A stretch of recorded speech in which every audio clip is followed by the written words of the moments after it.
Hello students, welcome on edu Prince academy. मैं हूं आपका मेंटोर प्रिंस भैया।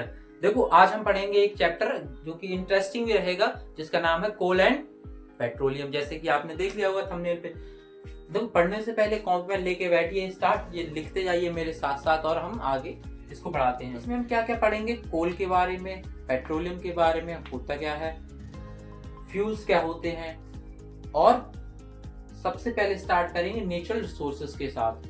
देखो, नेचुरल रिसोर्स से पहले रिसोर्स क्या होता है?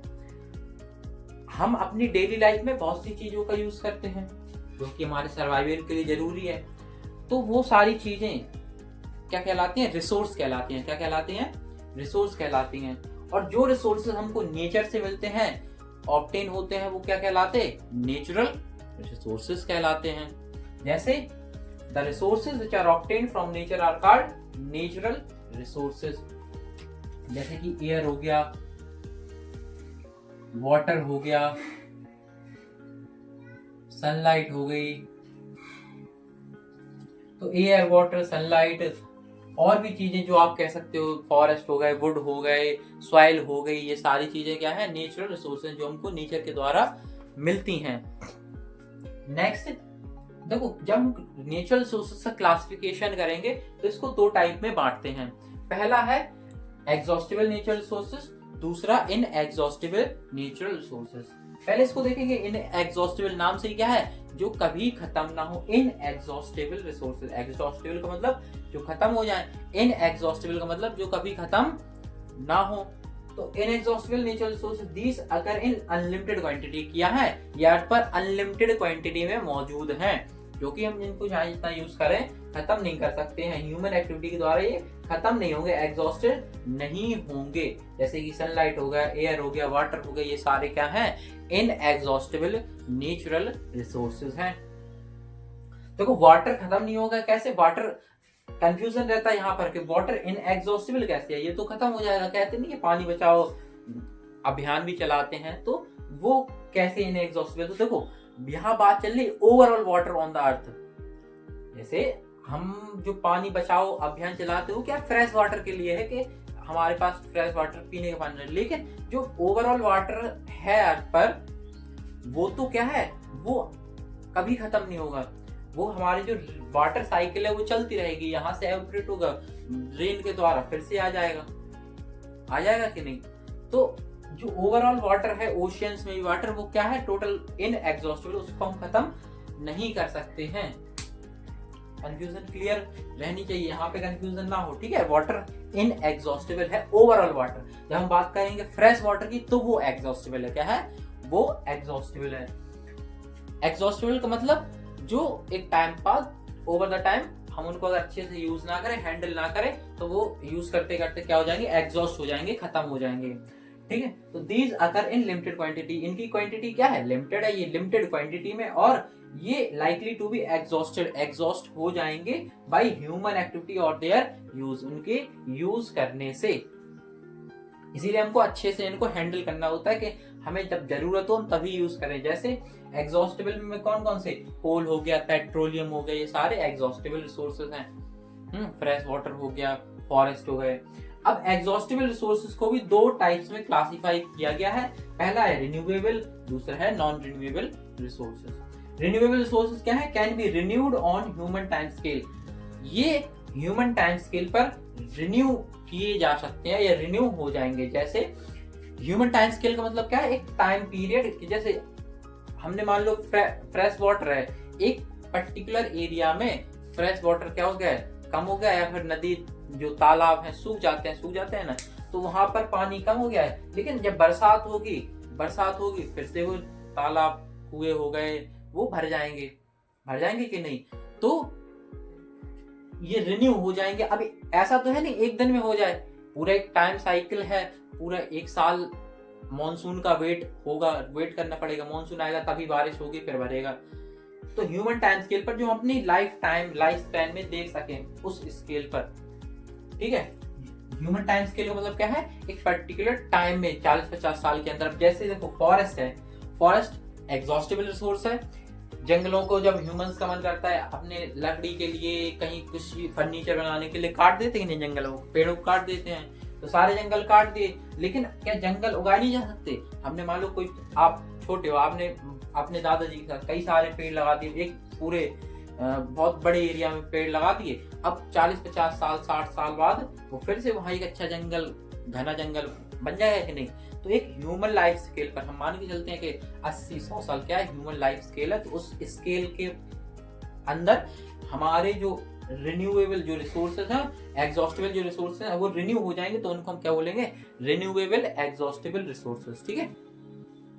दूसरा नॉन रिन्यूएबल, जो रिन्यू नहीं हो सकते हैं, एक बार आपने उनको खत्म कर दिया तो वो खत्म होगा। ह्यूमन लाइफ स्केल पर वो रिन्यू नहीं हो सकते हैं। जैसे कोल, पेट्रोलियम हो गया, नेचुरल गैस हो गया, मिनरल्स हो गए, इनका फॉर्मेशन बहुत ही स्लो होता है। जैसे कोल, पेट्रोलियम, ये सारे हो गए, इनका फॉर्मेशन कब से स्टार्ट हुआ? कई मिलियन ईयर्स पहले, लाखों साल पहले ये स्टार्ट हुआ था इनका फॉर्मेशन। और इनको अगर हम एग्जॉस्ट कर देंगे तो ये ह्यूमन टाइम स्केल पर रिन्यू नहीं हो सकते हैं। ठीक है, नहीं हो सकते, कई लाखों साल लगेंगे इनको। अब बेटा जानेंगे फ्यूल क्या होता है। देखो, फ्यूल का मतलब है कोई भी सब्सटेंस जो बर्न करने पर, अब एयर की क्यों लिखा है? कि क्योंकि कोई भी चीज जलती है तो ऑक्सीजन की प्रेजेंस में जलती है, ऑक्सीजन की प्रेजेंस में, इसलिए लिखा है एयर। तो any substance which releases energy on burning, burning पर जो भी सब्सटेंस एनर्जी रिलीज करे वो क्या कहलाता है? फ्यूल कहलाता है। क्या कहलाता है? फ्यूल कहलाता है। जैसे कोल हो गया, पेट्रोलियम हो गया, डीजल हो गया, वुड हो गया, पेट्रोल हो गया। पेट्रोल भी लिखा, पेट्रोलियम भी, दोनों क्या सेम होते हैं? नहीं, दोनों अलग अलग होते हैं, आइए हम जानेंगे थोड़े टाइम में। तो केरोसिन हो गया, नेचुरल गैस हो गया, एलपीजी, सीएनजी, ये सारी चीज क्या है? फ्यूल है। जलने पर क्या हमको एनर्जी देते हैं, हीट देते हैं ना, इसलिए फ्यूल में। अब हम जानेंगे फॉसिल फ्यूल क्या होते हैं। देखो, फॉसिल फ्यूल, फॉसिल वर्ड का मतलब होता है जो डेड एनिमल या प्लांट्स के रिमेन है, डेड एनिमल या प्लांट्स के रिमेन है, उसको फॉसिल कहते हैं। तो जो उनसे बनते हैं फ्यूल, उनको फॉसिल फ्यूल कहते हैं। तो fuels which are formed from the dead remains of living organism, मतलब लिविंग ऑर्गेनिज्म के डेड रिमेन से, किससे? डेड रिमेन से जो फ्यूल बनते हैं, फॉर्म होते हैं, उन लोग क्या कहते हैं? फॉसिल फ्यूल कहते हैं। क्या कहते हैं? Are called fossil fuel. जो डेड रिमेन्स हैं लिविंग ऑर्गेनिज्म, उनको फॉसिल्स कहते हैं, इसीलिए इनको फॉसिल फ्यूल कहा जाता है। क्या कहा जाता है? फॉसिल फ्यूल कहा जाता है। एक बार फिर से, फॉसिल फ्यूल क्या है? पहले फॉसिल वर्ड का मतलब समझो। फॉसिल वर्ड का मतलब क्या है? डेड रिमेन्स, किसका? लिविंग ऑर्गेनिज्म का, प्लांट्स हो, एनिमल्स हो, उनके लिविंग ऑर्गेनिज्म के जो डेड रिमेन है उसको फॉसिल कहते हैं। इसीलिए इनसे बनने वाला फ्यूल फॉसिल फ्यूल कहलाता। क्या कहलाता? Fossil fuel. एग्जाम्पल क्या है? कोल हो गया, पेट्रोलियम हो गया, नेचुरल गैस हो गया, ये हमारे क्या है? फॉसिल फ्यूल है। ओके, क्लियर होना चाहिए। देखो, फ्यूल्स को भी हम जब कैटेगराइज करेंगे तो दो कैटेगरी में हम उसको डिवाइड कर सकते हैं। जैसे पहला प्राइमरी, या इसी को बोल सकते हो नेचुरल फ्यूल। क्या कह सकते हैं? प्राइमरी या नेचुरल फ्यूल, जो हमें जैसे नेचर के फॉर्म में हमें मिलते हैं, एग्जैक्ट हमको अगर वैसा ही यूज करें तो वो क्या कहलाते हैं? Natural fuel. क्या कहलाते? जो फ्यूल्स हमको नेचर में जैसी स्टेट में है वैसे ही स्टेट में मिलते हैं, बिना किसी ह्यूमन इन्वॉल्वमेंट के, वो जो फ्यूल हमको मिलते हैं नेचर में, वो नेचुरल फ्यूल कहलाते हैं। जैसे वुड हो गया, लकड़ी हो गई, ऐसा तो है नहीं कि कोई ह्यूमन इंटरफेयर वुड में रहता है, नहीं, वो तो ऐसा ही एज इट इज हम उसको लेते हैं, चलाते हैं। क्रूड ऑयल हो गया, क्रूड ऑयल क्या है? पेट्रोलियम को ही क्रूड ऑयल कहते हैं। तो क्रूड ऑयल, नेचुरल गैस, ये क्या है?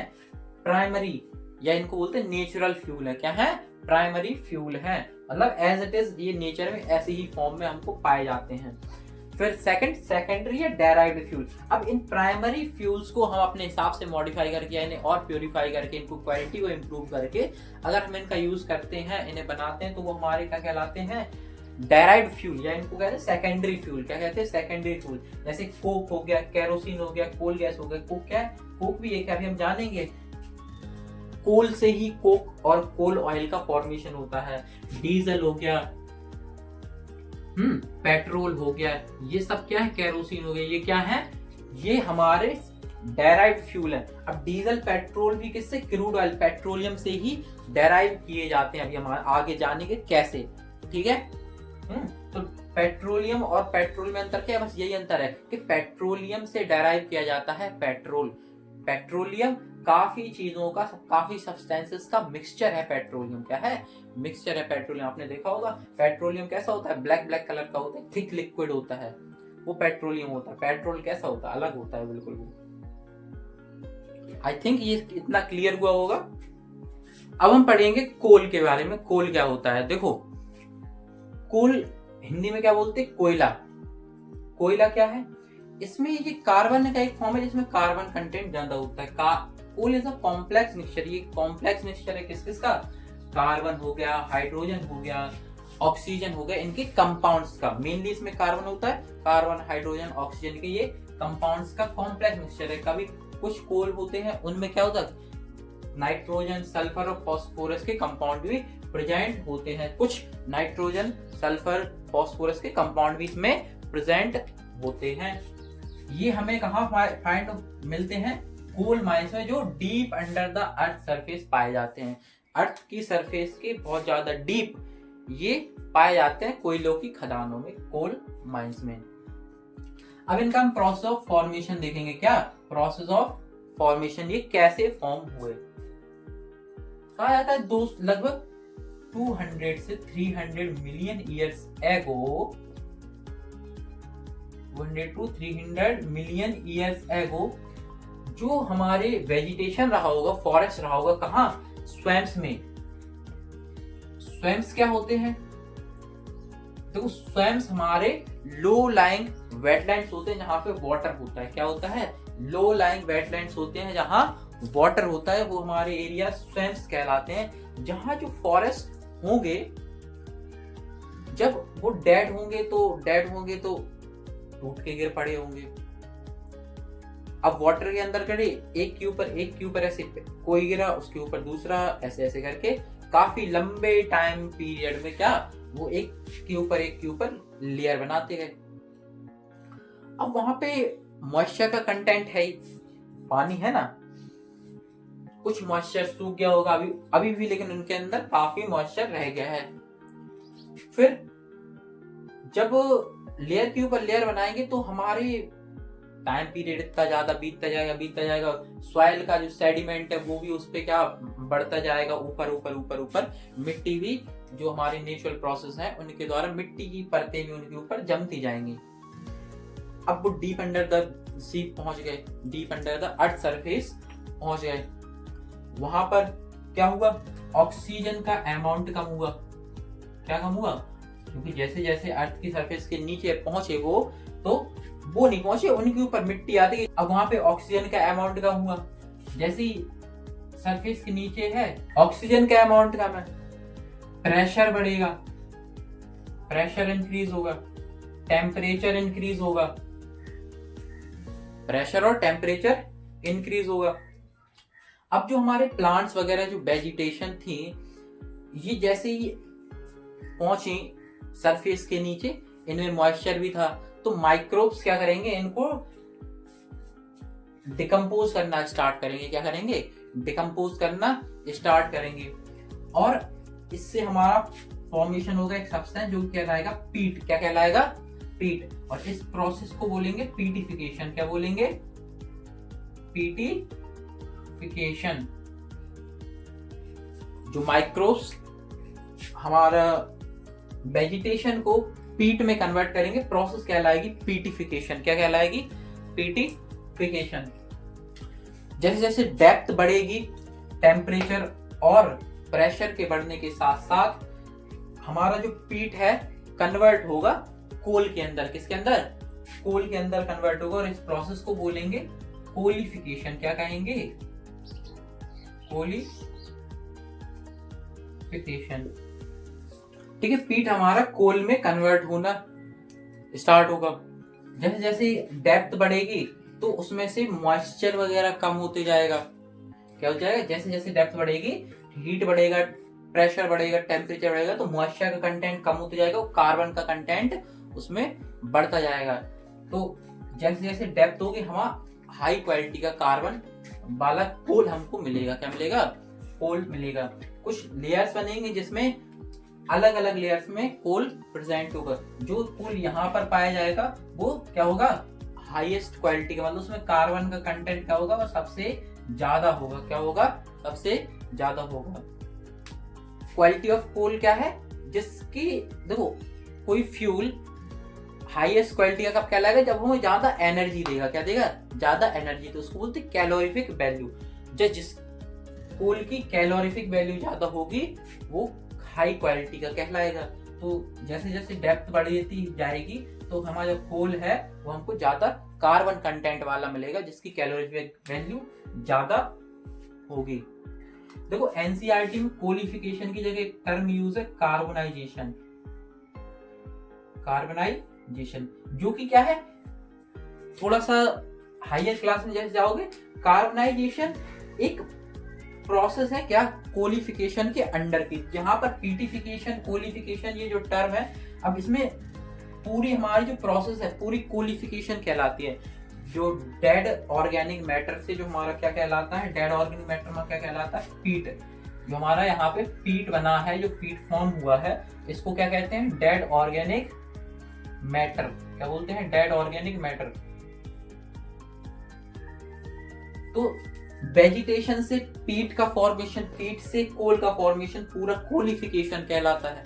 कार्बनाइजेशन का मतलब क्या होता है, कार्बनाइजेशन मतलब हमारा फॉर्मेशन ऑफ कोल। जो कोलिफिकेशन है ये काफी लंबे टाइम में होता है, इसको लगभग 200 से 300 साल पहले, बहुत स्लो प्रोसेस है। क्या है ये, बहुत स्लो प्रोसेस है। ये इवन स्लो भी हो सकता है, और हम जैसे जो बनाते हैं ना, कोल बनाते हैं एब्सेंस ऑफ ऑक्सीजन में। एब्सेंस ऑफ ऑक्सीजन में जब लकड़ी को ही जलाते हैं, जब वो अच्छे से नहीं जलती है तो कोल फॉर्म होता है कि नहीं, तो हम उसको भी कार्बनाइजेशन बोल सकते हैं। जो हम लकड़ी जलाते हैं और कोल फॉर्म होता है तो उसको भी कार्बनाइजेशन कह सकते हैं, ठीक है। बट कोलिफिकेशन नहीं कह सकते, क्योंकि एक बहुत ही स्लो प्रोसेस है जो नेचुरली होता है। अब डिफरेंट काइंड्स ऑफ कोल क्या है, देखो डिफरेंट काइंड्स ऑफ कोल किसके बेसिस पर है, वही कार्बन कंटेंट के बेसिस पर। जिसमें कार्बन कम होगा किसमें ज्यादा होगा, और उससे ज्यादा सबसे अच्छा कोल माना जाएगा, इसमें सबसे ज्यादा कार्बन होगा। तो पहला है लिग्नाइट। कौन सा कोल है, लिग्नाइट।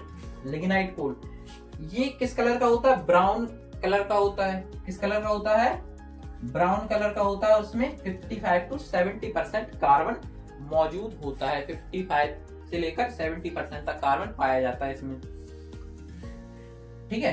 अगला है बिट्यूमिनस कोल, जो हम घरों में यूज करते हैं ना, ये हमारा यही कोल है। क्या है, बिट्यूमिनस कोल, कॉमन हाउस होल्ड कोल। जो घरों में कोयला यूज किया जाता है वो कौन सा है, बिट्यूमिनस कोल।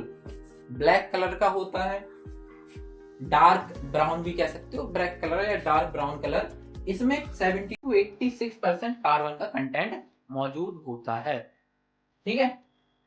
थर्ड हमारा सबसे अच्छी क्वालिटी है कोल, जिसमें सबसे ज्यादा कार्बन कंटेंट है, एंथ्रासाइट कोल। कौन सा कोल, एंथ्रासाइट कोल। ये हार्डेस्ट होता है, ठीक है, और शाइनी ब्लैक होता है कलर में।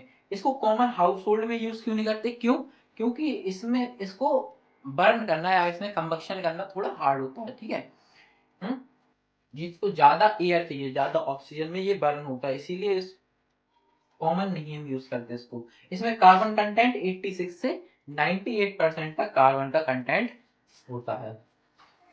सो देखो कोल एक इंपॉर्टेंट फ्यूल है, इसका यूज करके हम और भी काफी इंपॉर्टेंट प्रोडक्ट्स को ऑब्टेन करते हैं। जैसे एक प्रोसेस है जिसको बोलेंगे destructive distillation of coal.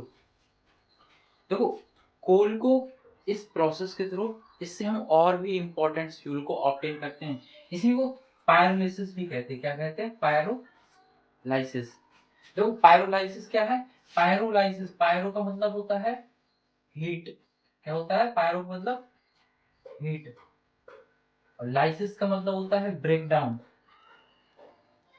Lysis का मतलब ब्रेक डाउन। तो मतलब हम कोल को क्या करते हैं, हीट की प्रेजेंस में ब्रेक डाउन करते, क्या करते, हीट की प्रेजेंस में ब्रेक डाउन करते हैं, तो पायरोलाइसिस कहलाते हैं। इसी को बोलते हैं डिस्ट्रक्टिव डिस्टिलेशन ऑफ कोल। इस समय काफी मेन और ज्यादा कंपाउंड्स मिलेंगे, मतलब कोल जो और भी टाइप्स के हैं भी देखेंगे क्या क्या प्रोडक्ट मिलेंगे, ठीक है। इसी प्रोसेस को हम एक टर्म और यूज करते हैं, इसी को कहते हैं कार्बोनाइजेशन। क्या बोलते हैं, कार्बोनाइजेशन। तो कोल फॉर्मेशन जो टर्मिनोलॉजी थी, जो कोल फॉर्मेशन को क्या कहते हैं, कोलिफिकेशन कहते हैं। वो एक नेचुरल प्रोसेस है, वो काफी स्लो प्रोसेस है। क्या है, मिलियंस ऑफ ईयर्स लगते हैं उसमें, ठीक है। लेकिन ये स्लो प्रोसेस नहीं है। ये टर्म अभी देखेंगे, कोल को हम और कार्बन कंटेंट में और प्योर उसको करते हैं, कार्बन फॉर्म को हम ऑब्टेन करते हैं। इस प्रोसेस में होगा क्या, क्या हम कोल लेंगे, क्या लेंगे, कोल लेंगे, एक ट्यूब में कोल लेंगे, उसको पाउडर फॉर्म में किया, क्योंकि पाउडर फॉर्म में, जिससे उसका सरफेस एरिया बढ़ जाए और रेट ऑफ रिएक्शन हमारी बढ़ जाए। हम उसको हीट करें तो हमारी रेट ऑफ रिएक्शन बढ़ जाए। कोल यहाँ पे कौन सा लेंगे हम, बिट्यूमिनस कोल लेंगे। कौन सा, बिट्यूमिनस कोल, ठीक है, प्रेफर करेंगे। अब जब इस कोल को हम देखो, सबसे मेन यहाँ पर एक पॉइंट है जिसको हम हीट करेंगे, एब्सेंस ऑफ ऑक्सीजन में। किसमें, एब्सेंस ऑफ ऑक्सीजन में, ठीक है।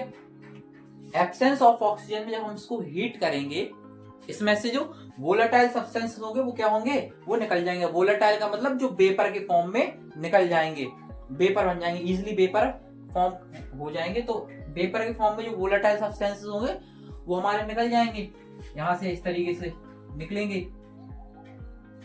और यहाँ पर क्या बचेगा, जो कार्बन रिच रेसिड्यू है वो बचेगा। क्या बचेगा, कार्बन रिच रेसिड्यू रह जाएगा यहाँ पे, जिसमें कार्बन का अमाउंट ज्यादा होगा, कार्बन रिच रेसिड्यू। इसी को क्या कहते हैं, कोक कहते हैं। क्या कहते हैं, कोक कहते हैं। ये जो लिखा है ना कोक, इसी को बोलते हैं कार्बन रिच रेसिड्यू। अब देखो, हमने कोल को किया हीट एब्सेंस ऑफ ऑक्सीजन में, इसमें से जो वोलेटाइल सब्सटेंसेस हमारे थे वो क्या हुए, वो वेपर फॉर्म किया और निकल गए। वेपर फॉर्म में अब निकले, यहाँ से जाएंगे, हमने इसको एक कोनिकल फ्लास्क में हमने वाटर रख रखा। क्या रख रखा, वाटर रख रखा। तो ये जो सब्सटेंसेस है जो वेपर फॉर्म में है, जब ये जाएंगे, जो सब्सटेंस वाटर में डिसॉल्व हो जाएंगे, कुछ सब्सटेंस वाटर में डिसॉल्व हो जाएंगे, यहाँ पर कुछ कलेक्ट हो जाएंगे। ये जो फॉर्म होगा हमारा, ये कहलाएगा कोल्टार। क्या कहलाएगा, कोल्टार। और ये जो ऊपर लेयर होगी, बनेगी, ये कौन सी होगी, अमोनिया। हमारा बेसिकली यहाँ पे अमोनिया जो होगा वो वाटर के साथ मिक्स हो जाएगा और फॉर्म करेगा अमोनिकल लिकर।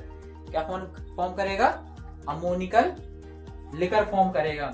नीचे जो सब्सटेंस फॉर्म होगा वो क्या कहलाएगा, कोल्टार कहलाएगा। क्या कहलाएगा, कोल्टार। जो वेपर, यहाँ का जो सब्सटेंसेस वेपर फॉर्म में है, डिसॉल्व नहीं होंगे, वो क्या, वो इस पाइप के थ्रू होते होते वो निकल जाएंगे। ये हमारी क्या है, कोल गैस कहलाएगी। क्या है, ये हमारी कोल गैस है। क्या है, जो कोल गैस हमारी मेनली मिक्सचर है वो किसका है, मीथेन, कार्बन मोनोऑक्साइड है ना, हाइड्रोजन का। देखो यहाँ लिखा भी होगा, हाँ देखो, कोल गैस में mixture of methane, hydrogen and carbon monoxide का मिक्सचर है ये हमारा। एक बार फिर से समझो, हम कोल लेंगे, बिट्यूमिनस कोल लेंगे, उसको हम पाउडर फॉर्म में कन्वर्ट करेंगे। क्यों, जिससे उसका सरफेस एरिया बढ़ जाएगा, रेट ऑफ रिएक्शन इंक्रीज हो जाएंगे। इसको हम in the absence of oxygen, absence of oxygen में हीट करेंगे। इसमें से जो वोलेटाइल सब्सटेंसेस होंगे वेपर फॉर्म करेंगे और निकल जाएंगे। कुछ जो पार्टिकल्स है कार्बन के, वो गैस कार्बन के यहाँ कलेक्ट हो जाएंगे, ठीक है। तो वोलेटाइल सब्सटेंस निकलेंगे। हमने कनेक्ट कर रखा है बीकर में वाटर, उस वाटर में जो हैवी पार्टिकल्स है वो नीचे सेटल डाउन हो जाएंगे, जो फॉर्म क्या करेंगे, कोल्टार। क्या फॉर्म करेंगे, कोल्टार फॉर्म करेंगे। अमोनिया इसमें मिलके क्या फॉर्म करेगा, अमोनिकल लिकर फॉर्म करेगा। वाटर में मिलकर अमोनिकल लिकर फॉर्म करेगा। जो सब्सटेंस, जो हमारे गैस है जो डिसॉल्व नहीं होगी वाटर में, वो यहाँ से निकल जाएगी। क्या है, कोल गैस कहलाएगी। क्या कहलाएगी, वो है कोल गैस हमारी। इस प्रोसेस को क्या कहते हैं, डिस्ट्रक्टिव डिस्टिलेशन ऑफ कोल कहते हैं, जिसको हम पायरोलिसिस भी कहते हैं। पायरो वर्ड का मतलब है हीट, लाइसिस का मतलब है ब्रेक डाउन।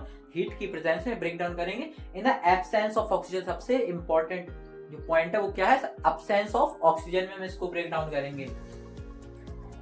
यहाँ पर हमारे प्रोडक्ट क्या क्या फॉर्म होंगे, पहले तो ये जो कार्बन रिच रेसिड्यू है, ये बचा, जो बचेगा जब ये सारे वोलेटाइल जो हमारे मिक्सचर कंपाउंड्स उसमें से निकल जाएंगे, तो ये सब्सटेंस बचेगा। ये हमारा क्या है, कार्बन रेसिड्यू है, जिसको हम क्या कहते हैं, कोक कहते हैं। क्या कहते हैं, कोक। इसमें कार्बन का अमाउंट ज्यादा है। ये काफी इंपॉर्टेंट चीजों में यूज किया जाता है। जैसे carbon residue purest form of coal है, कोल का सबसे प्योर फॉर्म है।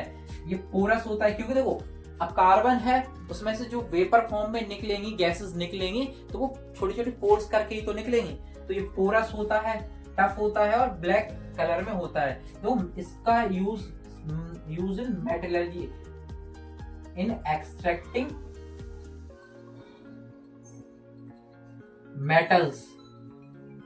मेटल्स को एक्सट्रैक्ट करने में, मतलब जो ओर्स में हम मेटल्स फाइंड होते हैं उनको एक्सट्रैक्ट करने में इसका यूज किया जाता है। ठीक है, क्योंकि प्योरेस्ट फॉर्म ऑफ कार्बन है। क्या है, प्योरेस्ट फॉर्म ऑफ कार्बन है। कोल हम कह सकते हैं सबसे ज्यादा इसमें कार्बन मौजूद होता है, तो इसको हम मेटल को एक्सट्रैक्ट करने के लिए उनके कंपाउंड से हम उनका यूज करते हैं। सेकंड हमारा प्रोडक्ट एक तो हो गया कोक। सेकंड प्रोडक्ट क्या है, कोल्टार। क्या है प्रोडक्ट, कोल्टार। अब कोल्टार क्या है, कोल्टार एक ब्लैक कलर का विस्कस मतलब गाढ़ा लिक्विड है। ठीक है, जिसकी अनप्लीजेंट सी स्मेल होती है काफी मेन चीजों को इसको बनाने में यूज किया जाता है। डाइज हो गया, एक्सप्लोसिव्स हो गए, पेंट्स, ड्रग्स, मेडिसिन में भी यूज किया जाता है, मेडिसिन बनाने में भी, पेस्टिसाइड्स को बनाने में। और जो मॉथ्स इंसेक्ट को रिपेल करने वाली जो नेप्थिलीन बॉल्स होती हैं वो भी इससे फॉर्म की जाती हैं, इससे ही ऑब्टेन की जाती है वो। ठीक है, तीसरा मेन जो प्रोडक्ट है वो है हमारा कोल गैस। क्या है, कोल गैस। ये भी एक हम इसको अच्छा फ्यूल है, काफी अच्छा फ्यूल है, जिसकी हाई कैलोरीफिक वैल्यू होती है, मतलब हीट हमको इससे ज्यादा मिलती है। तो इसकी कैलोरीफिक वैल्यू ज्यादा होती है, एक अच्छा फ्यूल है।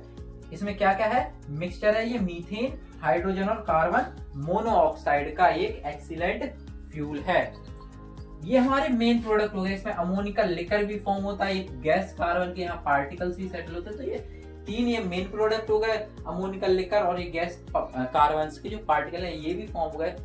ठीक है, ये प्रोसेस को क्या कहेंगे, कार्बनाइजेशन भी कहते हैं। हमने आपको बताया कार्बनाइजेशन भी कहेंगे। यहाँ कार्बन का जो फॉर्म है वो बचेगा, इसीलिए इस प्रोसेस को कार्बनाइजेशन भी कहा जाता है। कार्बनाइजेशन देखो क्या है, क्विक प्रोसेस है। कोलिफिकेशन से ये कैसे अलग है, ये कार्बनाइजेशन एक क्विक प्रोसेस है, इसमें ज्यादा टाइम ही लगता है, इसको हम परफॉर्म करते हैं। कोलिफिकेशन क्या है, नेचुरल प्रोसेस है, बहुत स्लो प्रोसेस है, मिलियंस ऑफ ईयर्स उसको लगते हैं। कोलिफिकेशन में जो डेड ऑर्गेनिक मैटर है वो कन्वर्ट होता है कोल में। इसमें हम क्या करते हैं, कोल को ही और प्योर फॉर्म में, कार्बन फॉर्म में ऑब्टेन करते हैं, इसलिए इस प्रोसेस को कार्बनाइजेशन भी कहते हैं।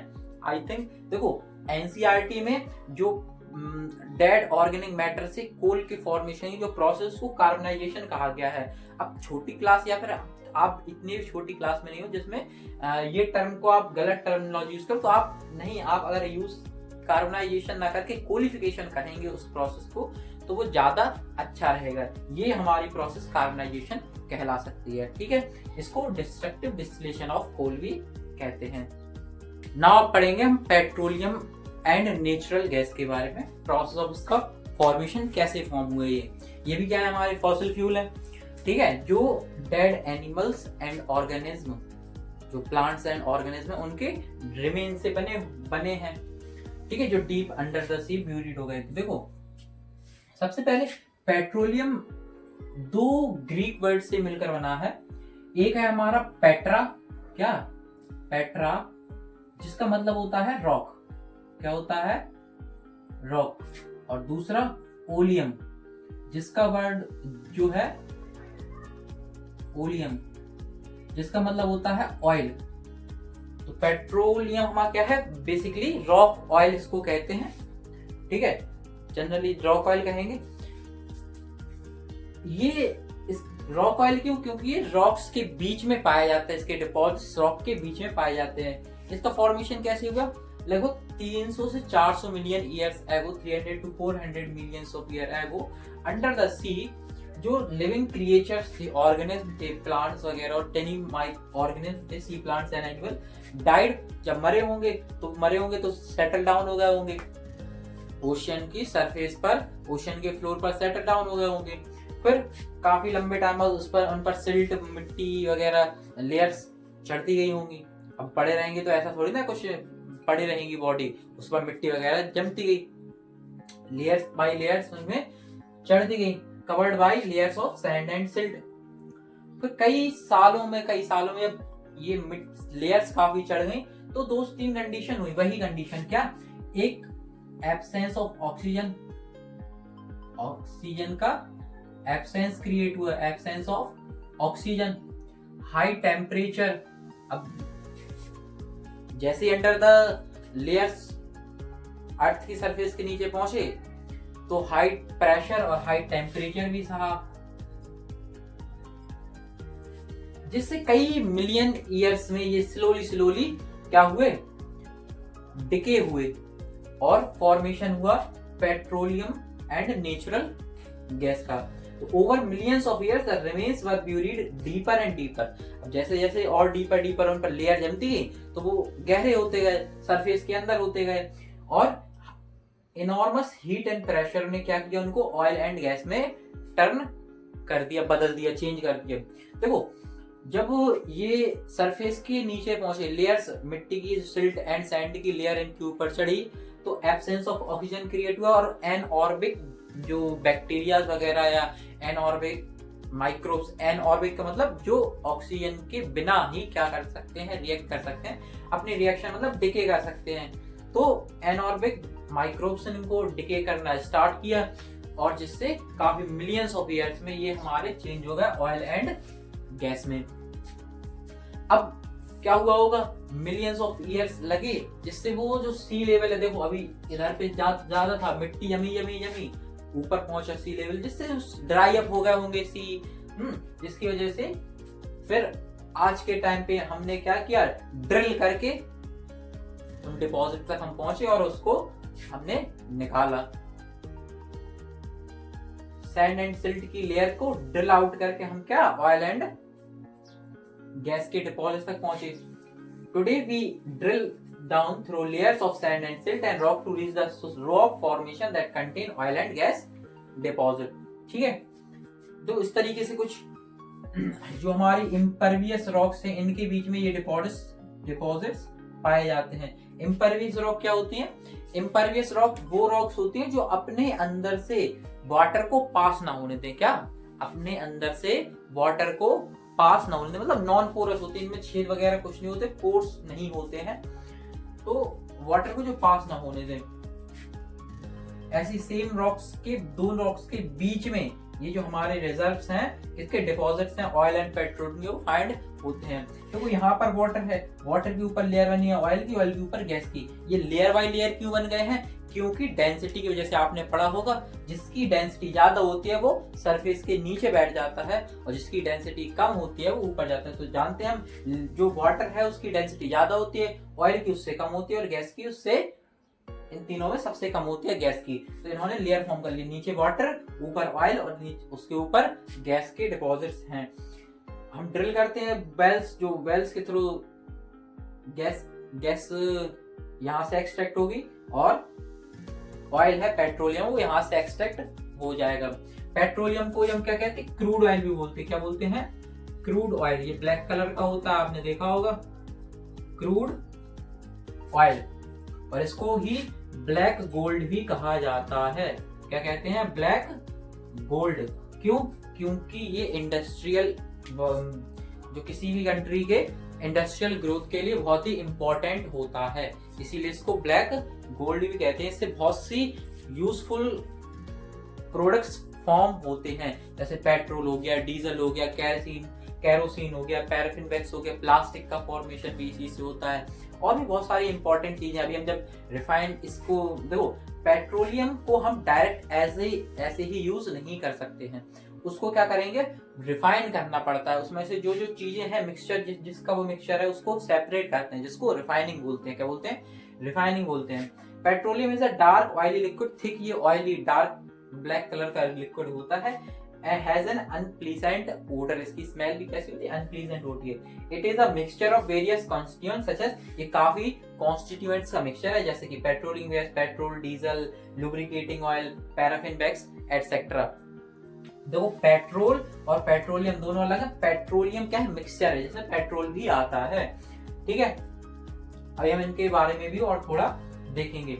नेचुरल गैस क्या है, नेचुरल गैस भी हमारे क्या है, फ्यूल है। ये इसमें मेनली क्या होती है, methane, ethane, propane and butane, ये इन गैसेस का मिक्सचर है। मेजर इसमें कंट्रीब्यूशन मीथेन का होता है, लगभग 85% लगभग मीथेन होती है इसमें, ठीक है।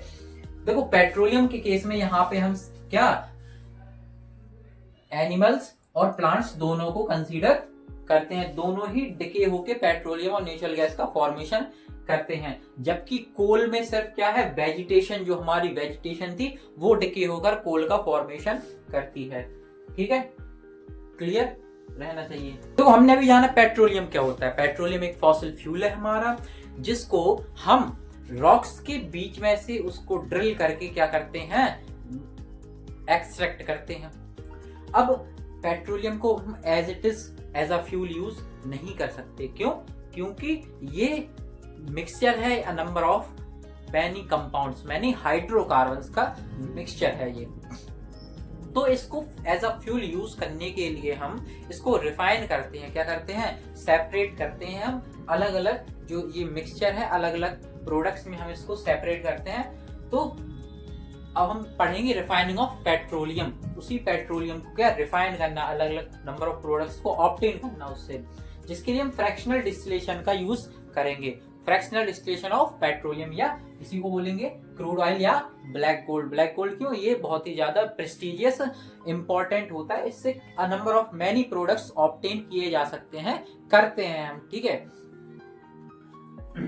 फ्रैक्शनल डिस्टिलेशन क्या है, ये एक मेथड है, मेथड ऑफ सेपरेशन, किसका separation, method of separation of immiscible liquids, किसका, इमिसिबल लिक्विड्स का मेथड ऑफ सेपरेशन है, जिनके बीच बॉइलिंग पॉइंट्स का डिफरेंस, जिनके बॉइलिंग पॉइंट्स का डिफरेंस 25 डिग्री सेल्सियस से ज्यादा होता है, जिनके बॉइलिंग पॉइंट का डिफरेंस ग्रेटर देन होता है 25 डिग्री सेल्सियस से, ठीक है। तो ये एक मेथड है जिस separation of immiscible liquids whose boiling point difference, boiling points का डिफरेंस क्या हो, 25 डिग्री सेल्सियस से ज्यादा होगा। तो हमने एक्सट्रैक्ट किया पेट्रोलियम को, फिर हम उसको ट्रांसपोर्ट करेंगे रिफाइनरीज में, कहाँ ले जाएंगे, रिफाइनरीज में ले जाएंगे, और रिफाइनरीज में जाके हम उसको हीट करेंगे, कहाँ, फर्नेस में हम हीट करेंगे, बड़ी बड़ी भट्टियों में हम उसको हीट करेंगे, जिससे वो वेपराइज हो जाएगा, क्या हो जाएगा, वेपराइज फॉर्म में हो जाएगा। अब वेपर ऑफ पेट्रोलियम में कन्वर्ट हो जाएगा। देखो जो बॉइलिंग पॉइंट है, जैसे हम लिक्विड से वेपर में, सब्सटेंस, वेपर क्या है, गैस ही है हमारी, वेपर गैस फॉर्म होता है। तो जब हम लिक्विड को हीट करते हैं तो वो वेपर में कन्वर्ट होता है। वेपर से जब हम इसको क्या करेंगे, कूल करेंगे, तो वो लिक्विड में कन्वर्ट होगा।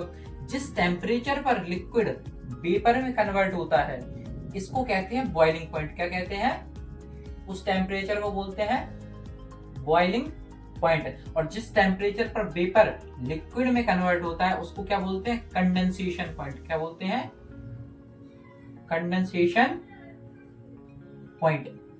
देखो ऑन हीटिंग लिक्विड को जब हम एक गिवन टेम्परेचर पर उसको हीट करेंगे तो वो वेपर में कन्वर्ट होगा हीटिंग पर, वो बॉइलिंग पॉइंट कहलाएगा वो टेम्परेचर। और जब हम उसको कूल करेंगे तो वो वेपर हमारा फिर से लिक्विड में कन्वर्ट हो जाएगा, वो कंडेंसेशन पॉइंट कहलाता है। और ये दोनों ही टेम्परेचर बराबर होते हैं, सेम। मतलब जब हम हीट करेंगे तो जिस टेम्परेचर पर हमारा लिक्विड वेपर में कन्वर्ट होगा, उसी टेम्परेचर पर जैसी कूलिंग स्टार्ट होगी तो वो लिक्विड में चेंज होना स्टार्ट हो जाएगा। तो मतलब बॉइलिंग पॉइंट और कंडेंसेशन पॉइंट किसी लिक्विड का सेम होता है। अब हम क्रूड ऑयल को हीट करेंगे, वो वेपराइज होगा, पेट्रोलियम वेपर फॉर्म होगा वो इस फ्रैक्शनल ट्यूब को, इस ट्यूब को कहते हैं फ्रैक्शनल सिलेंडर या फ्रैक्शनल ट्यूब। क्या बोलते हैं? Fractional tube. अब वो वेपर जो है हमारा पेट्रोलियम का इस फ्रैक्शनल ट्यूब में क्या करेगा? राइज करेगा, जाएगा, और जैसे जैसे राइज करेगा उसका टेम्परेचर कम होता जाएगा। क्या होता जाएगा? उसका टेम्परेचर लो होता जाएगा, कम होता जाएगा। जैसे जैसे टेम्परेचर कम होगा तो वो कन्वर्ट होना स्टार्ट होगा, उसका कंडेंसेशन पॉइंट जहां जिसका आ जाएगा वेपर से, जब वो टेम्परेचर कम होगा तो ऑब्वियस सी बात है जिसका कंडेंसेशन पॉइंट आ जाएगा, जो उस कंडेंसेशन पॉइंट पे मतलब कन्वर्ट हो जाएगा वेपर से लिक्विड में, तो वो अलग फ्रैक्शन ट्यूब में हमारा कलेक्ट हो जाएगा। ठीक है, तो लगभग 1000 डिग्री सेल्सियस पर ये गर्म होगा। तो मान लो ये यहाँ से राइज हुआ, टेम्परेचर कम होते होते होते जब लगभग वो 180 के आसपास पहुंचेगा तो ये पैराफिन के फॉर्म में अलग फ्रैक्शन में ये हमारा सेपरेट हो जाएगा। यहाँ पर ये डीजल के फॉर्म में अलग सेपरेट हो जाएगा जब टेम्परेचर कहाँ पहुंचेगा? 220 से 250 के बीच पहुंचेगा। मतलब अलग अलग टेम्परेचर पर वो सेपरेट होते जाएंगे, अलग अलग हमारे लिक्विड्स। ठीक है, ये पेट्रोलियम, इसके लिए टेम्परेचर क्या होना चाहिए? 25 डिग्री से लेस होना चाहिए। इतना ठंडा नहीं हो पाएगा तो ये गैस फॉर्म में ही रहता है। ठीक है, गैसियस फॉर्म में ही रहता है, ये कन्वर्ट नहीं होता है लिक्विड में, गैसियस फॉर्म में ही ऑब्टेन हो जाता है। ये बिट्यूमेन जो है हमारा, ये सॉलिड फॉर्म में होता है कन्वर्ट। जैसे ही यहाँ से निकलेगा, जब इसका टेम्परेचर आ जाएगा 350 के आसपास, तो ये कन्वर्ट हो जाएगा बिट्यूमेन में। बिट्यूमेन क्या होता है? डामर, जिससे रोड कंस्ट्रक्ट किए जाते हैं, रोड्स वगैरह को, रोड की सरफेसिंग की जाती है उसकी। ऐसे ही अलग अलग टेम्परेचर पे हमारे अलग अलग फ्यूल्स या अलग अलग प्रोडक्ट्स ऑब्टेन हो जाएंगे, अलग अलग फ्रैक्शन ट्यूब से वो सेपरेट हो जाएंगे। जिसका कंडेंसेशन, जिसका बॉइलिंग पॉइंट आता जाएगा वो अलग सेपरेट होता जाएगा। जैसे लुब्रिकेशन जो ऑयल है वो इतने 300 to 350 के बीच में टेम्परेचर है वो सेपरेट हो जाएगा। फ्यूल ऑयल हमारा 250 से 300 डिग्री सेल्सियस के बीच में सेपरेट हो जाएगा। डीजल हमारा 220 से 250 के बीच के टेम्परेचर में सेपरेट हो जाएगा। पैराफिन हमारा 180 to 220 के बीच के टेम्परेचर के बीच में सेपरेट हो जाएगा। नेफ्ता, इसको ही क्या प्लास्टिक, इससे प्लास्टिक का फॉर्मेशन होता है, इसको कहते नहीं है, इससे प्लास्टिक का फॉर्मेशन होता है। तो ये नेफ्ता जब 60 से 180 के बीच में टेम्परेचर में पहुंचेगा तो ये अलग सेपरेट हो जाएगा। गैसोलीन, जिसको पेट्रोल कहते हैं, ठीक है, पेट्रोल जो हम यूज करते हैं गाड़ियों में, वो 25 से 60 के बीच के टेम्परेचर है वो सेपरेट हो जाएगा।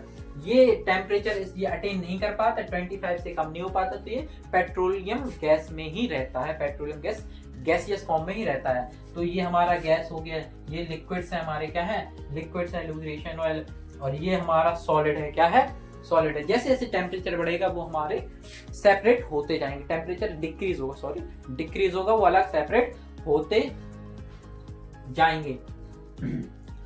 अब देखो एक बार ये लिस्ट को देख लो, क्या क्या constant? Petroleum gas liquid form में जो पेट्रोलियम गैस होगी, ये पेट्रोलियम गैस ही जब लिक्विड फॉर्म में, ये प्रोपेन और ब्यूटेन का मिक्सचर होती है हमारी पेट्रोलियम गैस। एलपीजी सिलेंडर जो घर पे आते हैं यही होते हैं। इसको यूज कहाँ करते हैं? घरों में खाना पकाने के लिए, fuel for home and industries में भी इसका यूज किया जाता है। केरोसिन का यूज किया जाता है, एयरक्राफ्ट हो गया, स्टोव्स हो गए, लैंप्स हो गए। पहले स्टोव्स का यूज नहीं करते थे, उस पर खाना बनाया जाता था। लैंप्स होती थी, उसमें यूज करते थे केरोसिन का। डीजल, हैवी जो व्हीकल्स होते हैं उनमें यूज किया जाता है डीजल को। लुब्रिकेटिंग ऑयल, लुब्रिकेशन के लिए यूज किया जाता है, फ्रिक्शन को कम करने के लिए, दो ऑब्जेक्ट्स के बीच फ्रिक्शन कम करने के लिए लुब्रिकेशन ऑयल का यूज किया जाता है लुब्रिकेशन के लिए। पैराफिन वैक्स हो गया, या कैंडल्स और वैसलीन हो गया, ऑइंटमेंट हो गया, इनको बनाने के लिए इसका यूज किया जाता है। बिट्यूमेन हो गया, अभी बताया। डामर का किसमें? रोड के कंस्ट्रक्शन में यूज किया जाता है, पेंट्स और रोड्स का सरफेसिंग के लिए। पेट्रोल जो गैसोलीन है हमारी, जिसको गैसोलीन भी कहते हैं, ये हमारे मोटर फ्यूल में यूज किया जाता है। एविएशन फ्यूल या फिर सॉल्वेंट फॉर क्लीनिंग के लिए एज अ सॉल्वेंट भी यूज किया जाता है गैसोलीन का, मतलब पेट्रोल का। ये हो गया पेट्रोलियम की बात। नेचुरल गैस के दो थोड़े कुछ देख लो। नेचुरल गैस हमारी क्या है? इजी टू ट्रांसपोर्ट है थ्रू पाइप्स। नेचुरल गैस को हम पाइप्स के थ्रू इजीली ट्रांसपोर्ट कर सकते हैं। सुना होगा, गवर्नमेंट कहती है कि हम क्या गैस की पाइपलाइन बिछा देंगे, अब उसमें गैस आएगी तो कौन सी गैस आएगी, नेचुरल गैस ही आएगी, नेचुरल गैस की पाइपलाइन ही बिछाई जाएंगी। दिल्ली हो गया, वहां के कुछ एरियाज में पाइपलाइंस गैस की ऑलरेडी क्या है बिछी हुई है, जहां पर यूज किया जाता है नेचुरल गैस को। नेचुरल गैस को हम क्या compress natural gas high pressure के under as a CNG compress natural gas हम यूज करते हैं, जो व्हीकल्स में भी देखे होंगे यूज किए जाते हैं। वो गैस सीएनजी व्हीकल्स हैं उनमें यूज किया जाता है इसी को। Next topic conservation of fossil fuel. अब देखो ये फॉसिल फ्यूल एक तो लिमिटेड क्वांटिटी में है और इनको फॉर्मेशन में मिलियंस ऑफ ईयर्स लगते हैं, तो हमको इनको यूज करना होगा स्मार्टली, इसको हैंडल करना होगा, वरना थोड़े टाइम बाद क्या हो जाएंगे, ये खत्म हो जाएंगे। लिमिटेड रिजर्व है, मिलियंस ऑफ ईयर लेते हैं फॉर्म करने में, और एक प्रॉब्लम और इनके साथ कि इनके ज्यादा यूज से क्या पॉल्यूशन भी बढ़ता जा रहा है, पॉल्यूशन भी ये बढ़ाते हैं, तो इनको स्मार्टली यूज करना पड़ेगा जिससे पॉल्यूशन भी कम हो और ये लंबे टाइम तक भी हमको चले। ठीक है, लंबे टाइम भी चले जब तक हम दूसरा अल्टरनेटिव बेहतर तरीके से हम दूसरा ना खो सकें। तो इन यहाँ पीसीआर जो कि पेट्रोलियम कंजर्वेशन रिसर्च ऑर्गेनाइजेशन है, कुछ प्रिकॉशंस बताते हैं जिससे हम पेट्रोल को डीजल को क्या अच्छे से थोड़ा हैंडल करें। जैसे ड्राइव एट अ कांस्टेंट, कम कंजप्शन करें पेट्रोल डीजल का, जिससे ज्यादा फ्यूल चले हमारा। पहला क्या, drive at a constant and moderate speed as far as possible. तो जब भी आप ड्राइव करें तो मतलब कहना है ड्राइव करें तो कांस्टेंट स्पीड या मॉडरेट स्पीड में ड्राइव करें, क्योंकि जब तेज चलाएंगे व्हीकल तेज चलाएंगे तो ज्यादा फ्यूल कंजप्शन होगा, या फिर स्पीड कम ज्यादा होगी तो भी ज्यादा फ्यूल का कंजप्शन होता है। तो मॉडरेट स्पीड पर या कांस्टेंट स्पीड पर व्हीकल को चलाएं। Switch off engine if you have to wait, अगर कहीं ट्रैफिक लाइट में या कोई आ रहा है आप वेट कर रहे हो तो उस टाइम पे क्या इंजन को स्विच ऑफ कर दो, बंद कर दो, इंजन को बंद कर दो। Check the tyre pressure regularly, tyre में प्रेशर रेगुलरली चेक कराओ, क्योंकि कम प्रेशर होगा या ज्यादा प्रेशर होगा वो भी उसकी वजह से फ्यूल का कंजप्शन ज्यादा होता है। रेगुलर मेंटेनेंस चेक, जो सर्विस कहते हैं ना, गाड़ी की सर्विस, व्हीकल की सर्विस टाइम टू टाइम कराते रहना चाहिए, मेंटेनेंस उसका कराते रहना चाहिए। फ्यू जो एमिशन है उसको चेक कराएं, मतलब प्रॉपर मेंटेनेंस उसका टाइम टू टाइम कराते रहना चाहिए। फॉसिल फ्यूल का अल्टरनेटिव्स क्या क्या हो सकते हैं, सोलर एनर्जी हो गया, हम सनलाइट को यूज करके इलेक्ट्रिकल एनर्जी कन्वर्ट करें, और भी चीजें हैं, हाइड्रो एनर्जी हो गया, विंड एनर्जी हो गया, ये हमारे पास अल्टरनेटिव्स हैं जो हम अभी तो हम इतने कैपेबल नहीं है कि पूरी अच्छे से इनको यूज कर सकते, पर हाँ टेक्नोलॉजी बढ़ रही है, ज्यादा अमाउंट में हमको यूज करेंगे, मतलब इन पर से फॉसिल फ्यूल से डिपेंडेंसी पूरी धीमे धीमे हटेगी, एक साथ तो नहीं हटेगी, धीमे धीमे हटेगी। धीमे धीमे ईवी भी आ रही हैं, तो जो धीमे धीमे बढ़ेंगी ईवी, तब पेट्रोल डीजल की जो व्हीकल्स हैं वो हमारी प्रॉपर वर्क इन फंक्शन से हटेंगी।